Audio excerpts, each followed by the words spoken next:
రాజమండ్రిలో YCP versus TDP war నడుస్తోంది. దేవి చౌక్ లో మెట్ల కూల్చివేతపై ఇరు వర్గాల మధ్య ఘర్షణ వాతావరణం నెలకొంది.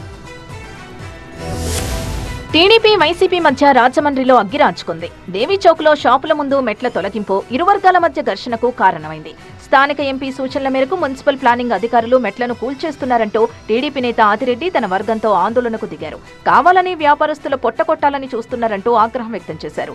మరోవైపు వ్యాపారస్తులు సైతం రోడ్డుపై బైఠాయించి ఆందోళన చేపట్టారు. విషయం తెలిసి ఎంపీ భరత్ తన అనుచరులతో కలిసి దేవి చౌక్కి చేరుకున్నారు. షాపుల ముందు మెట్లను కూల్చి రాజకీయాలు చేయాల్సిన అవసరం లేదన్నారు.